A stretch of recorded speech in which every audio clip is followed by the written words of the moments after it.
పెళ్ళైనా పండగైనా వేడుక ఏదైనా పట్టుచీరల ప్రత్యేక వేదిక వారాహి సిల్క్స్.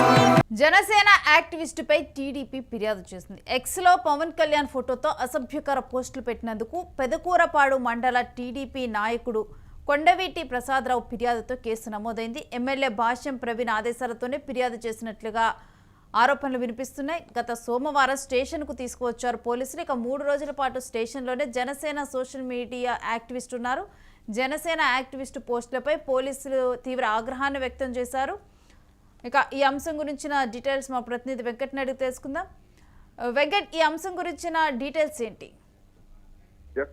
అంటే సోషల్ మీడియాకి సంబంధించి 2024లో కూటమి ప్రభుత్వం అధికారంలోకి వచ్చినప్పటి నుంచి కూడా కొంత సీరియస్ గానే వ్యవహరిస్తుంది. అంటే గతంలో ఈ వైసీపీ నాయకులకు సంబంధించి కానీ లేదంటే కొంత వైసీపీ కార్యకర్తలు వీళ్ళందరూ కూడా మహిళలకు సంబంధించి చేసినటువంటి కామెంట్స్ విషయంలో మేము సీరియస్ గా ఉంటామని రాష్ట్ర ప్రభుత్వం పదే పదే చెప్తూ వస్తుంది. ఇక ఈ నేపథ్యంలోనే తాజాగా అంటే అటు మహిళల విషయంలో చేస్తున్నటువంటి కామెంట్స్ కి సంబంధించి కొంత రాష్ట్ర ప్రభుత్వం కూడా కఠినంగానే వ్యవహరిస్తోంది అనేదైతే స్పష్టంగా అర్థమవుతుంది. అదే విధంగా పదవుల్లో అంటే రాజ్యాంగబద్ధమైనటువంటి పదవుల్లో ఉన్నటువంటి నాయకులకు సంబంధించి అనుసరిస్తున్నటువంటి వ్యవహార శైలిపై కూడా కొంత సీరియస్ గా ఉంది అనేదైతే తాజాగా స్పష్టంగా అర్థమవుతుంది. ఇటు పెదకూరపాడు నియోజకవర్గంలో జనసేన యాక్టివిస్ట్ కు సంబంధించి తీసుకున్నటువంటి నిర్ణయం ఏదైతే ఉందో అంటే అతను సోషల్ మీడియాలో చేస్తున్నటువంటి అసభ్యకరమైనటువంటి కామెంట్స్ విషయంలో కానీ అదే విధంగా కొన్ని ఫోటోలు కానీ పవన్ కళ్యాణ్ ఉప ముఖ్యమంత్రి పవన్ కళ్యాణ్ ను ఉద్దేశిస్తూ చేస్తున్నటువంటి కొన్ని పోస్టులకు సంబంధించి తీవ్ర స్థాయిలో విమర్శలు వస్తున్నటువంటి పరిస్థితి ఉంది.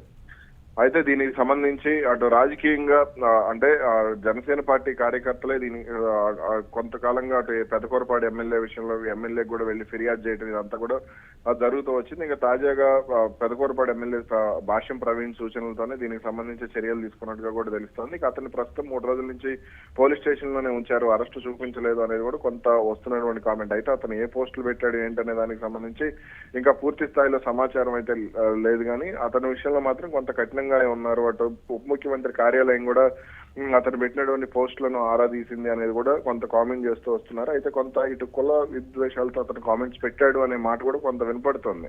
కాబట్టి మరి దీని విషయంలో ఏం చేయబోతున్నారు ఏంటనేది చూడాల్సిన అవసరం ఉంది. ఇక అంటే ఇప్పటికే కూడా సోషల్ మీడియా కేసుల అంశంలో కూడా కోర్టు కూడా సీరియస్ అయింది. కానీ మనం చూస్తే కనుక ఈ అంశంలో సోషల్ మీడియా విషయంలో కూడా అరెస్టులు అయితే జరుగుతూనే ఉన్నాయి. ఎస్, అరెస్టులు చేయొద్దు, 41 నోటీసులు ఇవ్వాలని చెప్తూ వస్తున్నారు. అయితే పోస్టుల తీవ్రత ఎలా ఉంది అనే దానికి సంబంధించి కొంత ఇక్కడ చర్చనీయాంశమైనటువంటి అంశం. అంటే పోస్టులను ఎలా పెడుతున్నారు, మహిళలను ఉద్దేశించి పెడుతున్నారా లేదంటే ఈ మార్ఫింగ్ చేసి అసభ్యకరమైనటువంటి కామెంట్స్ చేస్తున్నారా? అంటే కార్టూన్ల విషయంలో పెద్దగా సమస్య ఉండదు కానీ వాటిని అంటే మామూలుగా ఇతర పోస్టుల విషయంలోనే కొంత అభ్యంతరాలు వ్యక్తమవుతూ ఉన్నటువంటి పరిస్థితి మనం చూస్తూనే ఉంటాం. ఈ క్రమంలోనే కొంత ఈ అంశానికి సంబంధించి అటు పోలీసులు కూడా సీరియస్ అయినట్టు కూడా తెలుస్తుంది. గతంలో రాయలసీమ ప్రాంతానికి చెందినటువంటి వారిని అసభ్యకరమైనటువంటి వ్యాఖ్యలు కొంత వినడానికి మాట్లాడుకోవడానికి కూడా అసభ్యకరంగా ఉండేటువంటి వ్యాఖ్యలకు సంబంధించి అటు గతంలో కూడా కొంత సీరియస్ అయినట్టుగా కూడా తెలుస్తుంది. మరి ఇప్పుడు ఈ విషయంలో అతను ఏం చేశాడు ఏంటి అనేది చూడాలి. Right, stay with us Venkat, మీ దగ్గర నుంచి మరిన్ని అప్డేట్స్ తీసుకుంటాం. ఇక ఎక్స్లో పవన్ కళ్యాణ్ ఫోటోతో అసభ్యకర పోస్టులు పెట్టారంటూ కూడా పెదకూరపాడు మండల టీడీపీ నాయకుడు కొండవీటి ప్రసాదరావు ఫిర్యాదుతో కేసు నమోదవటం, ఇక ఎమ్మెల్యే భాష్యం ప్రవీణ్ ఆదేశాలతో ఫిర్యాదు చేసినట్లు దీని మీద వినిపిస్తూ ఉన్నాయి. అయితే అసభ్యకరమైన పోస్టులను చూసి కూడా ఈవెన్ పోలీసులు కూడా ఆశ్చర్యాన్ని వ్యక్తం చేసినటువంటి సందర్భాన్ని మనం ఇక్కడ చూస్తూ ఉన్నాం.